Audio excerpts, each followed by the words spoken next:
Cadet VBEZ ka Kuki Village Volunteer Eastern Zone ga hiram amata da mari leinade haina sengdoragli. Thasigi taramathoida Kuki Zo Village Volunteer Eastern Zone Cadet VBEZ na thasigi kundagi hoduna kunmari fawa Ukrul District ta pangthogadoriba state level Chirulili Festival da Kuki Gul fauduna mitai singa saruk yabi yare haina phongdorakiba warul adu Kuki gi leiriba Village Volunteer Eastern Zone VBEZ ka hiram amata da mari leinade haina VBEZ na sengdoragli. VBEZ amadi Cadet VBEZ ka hiram amata da mari leinade VBEZ hariba loop asi Kuki Zo miyam gi welfare amadi security gi damak leiba loop amani maram aduna miyam na asiguma yumpham yaudaba miyam da aranba wafam sandoktuna miyam gi punsi da akaiba thokpa yaba wafam sing sandokliba asigi matangda achumchumda kupna thidokminaba tangai fade hainasu VBEZ ki maikidagi miyam da appeal tawragli. Chandel gi new Samtal Village Khengdoi Tehsil da Assam Rifle ke khut thoknabada lal holu amagi keder tara sire hairi adum oinama karamba lukino haibadi khangbangamdri makhataba pawngai minasi Maitaina Siroi Festival yawba lakpa yari haina thinkiba Kuki Zo Village Volunteer Eastern Zone hariba organization adu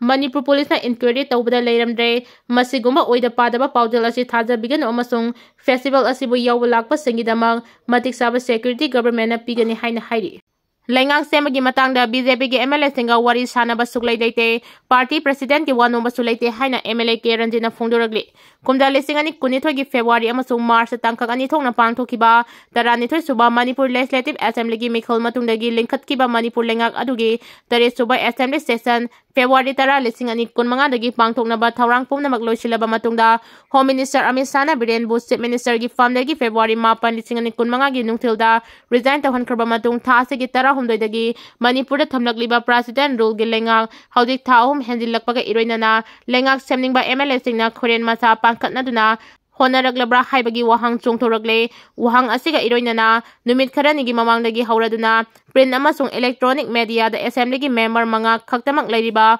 opposition congress gi MLA singa lengak semningba MLA sing maru oina BJP gi MLA kharaga I pau phaunare makhoi kharana congress ke phawba khosamnaduna lengak senaba honare haiba khakta natana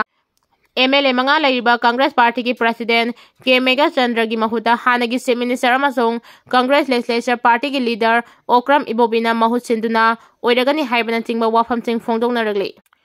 Manipur Legislative Assembly was suspended animation da thamlaga President rule chalairakpa thahum hendilakpaga iroinana thoragliba wafam sing asigi matangda tangdangba ama khangdongnaba pause sina ngarang numidang wairam Congress Legislature Party gi Deputy Leader soiriba Sugunu Assembly Constituency gi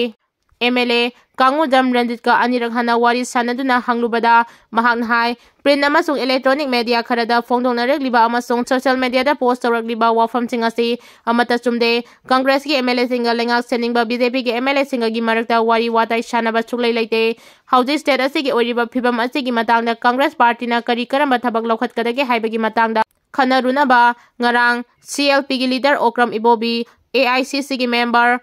Gaikhangam amasung Kundrakpam Assembly Constituency ki MLA Thoksom Lokeshwar Delhi chatkibani party ki lusingba ahum na ngarang Delhi da thungbaga panthadana ngasi ayung mafam aduda leiba AICC ki President Malik Arjun Kharge ga haktengnana unakre aduga hiram asigi matangda kupna wari sanakre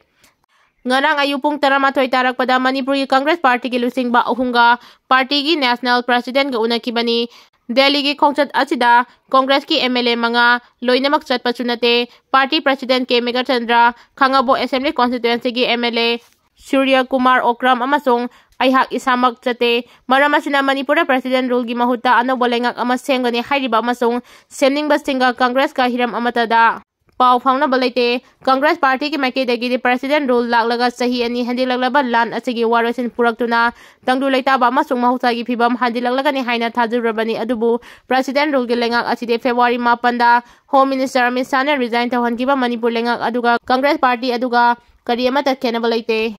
Congress Party amasung lanang laba miyamna thamlamba thajaba seng thabakta onthuraktre hamu tare maramasina oriba phibam asida Manipur miyangi dama Congress na kari tawadagi haibadu khananaba Delhi da party ki mihut ahum chatkibani party ki lutingba sing mathang unaduna wari saraba matungda mihut ahumak hayeng natraga hangchit halaklaba yai hairaki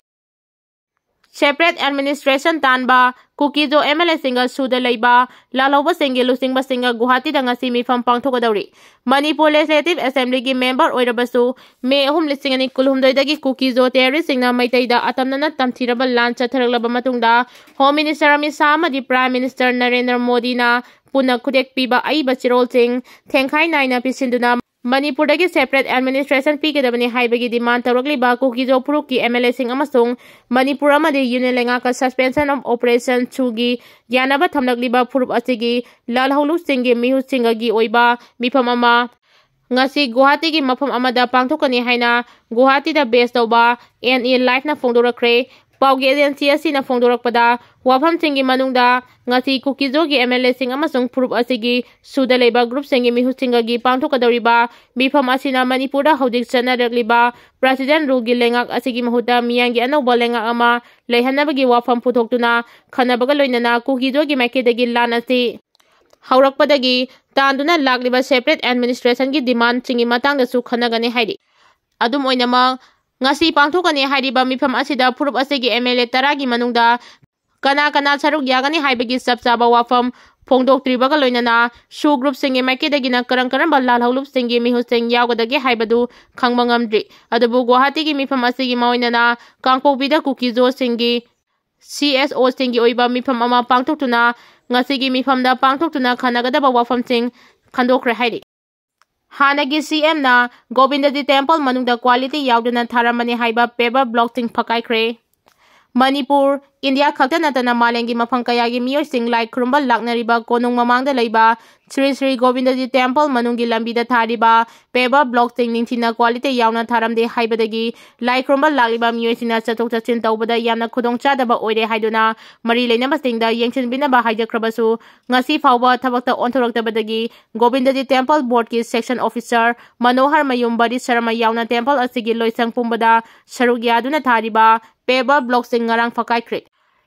Hiram asiga mari leinana Paumi Singda Bari Saraman Hai Temple asigi manungi lambida thariba paper blocking quality yaudana tharambana lai khurumba lakliba miyoi singda leikhom kakhatpa amadi chongbadagi nungai handaba amadi nong khajitang tarakpada leikhom lainana chatpa yadre thabak asibu paibiramba Yintan Infra Private Limited amadi mari leinaba singda tha asigi marida press meet tawduna khangankiba leire adubu midyang changlaktabadagi ngarang Govindaji Temple da leiriba loisang pumnamaki ahalching saruk yaduna paper blocking asi phakaibani quality laina thabak subang ngamgadaba singda semhanaba honari quality yaudana thabak suramle haiduna asengba achuma wafam ching miyam khangna phongdoknabagi dama kanagumba kharana ki halakpa bom langchilaklakani nomaina kapsingani haina ki halakiba leire adubu miyangi thabak tawbada ki gadaba leite hana phongdoki Governor A.K. Bahala Ukhrulda ahinglek tuna Sirilidi Festival haudoklamlaga Delhi chatuna numit mari mangani sumna lusingba sing unagadawri Thasigi kundagi hauduna Ukhrulgi tongan mafam singda pangthogadawriba Sirilidi Festival 2025 pu athoiba Mithunglen oina saruk yaduna haudoklamlaba matungda Governor A.J. Kumar Bahala na Delhi da chatuna numit mari mangani sumna union lengaki lusingba sing amasung mari leinaba minister singa unarugani hairi Pause sina phangba pauna haibada Sirilidi Festival haudoknabagi Governor na thasigi taramapanda Ukhrulgi damang Imphal thadokani numit adugi ahing Ukhrulda leklaba matungda nongalaga festival asi haudoklamlaga amadi saruk yaramlaga numit adumaktada Imphal da halakani aduga mathangi numit thasigi kunmathoida Delhi gi damang Imphal thadokani haidi handaki khongchada sida Governor na union lengaki lusingba singda Manipur gi tha ahum hena president rule gi lengak chalairakpada isel asigi damang laukhalakpa thabak thoram ting Khongat kiba fagat kiba lutaw kiba illegal oiba kuchugulai sing masing law na thinglaba underground organization singi fagalaba kedar masing law and order ngak nabigi dama central force singa kusanaduna lakhulakpa thabak thoram sing yauna president rule gelengak na miyangi dama pangthokba paikhat kadaba thabak thoram singi matang mari leinaba ministry sing puriba minister singa haktengna na unaraglaba yai hairi aduga Raj Bhavan da laktuna mahaka unakraba BJP amasung atai party ki MLA singna phongdoklamba wafam singi matangdasu mari chumba report ama center gi lusingba singda lankhalaba yai hairi Pausina makhatana haibada mahaki Delhi khongchat ki damang haujitagi hauna sem saba haure maruoiba report sing thawrang tawre hairi amaromda thasigi kunmathoida Delhi ki damang Imphal thadokadawriba governor na thenglabada lagliba nomaidi numit thasigi kunmanga da amu halaglaba yai hairi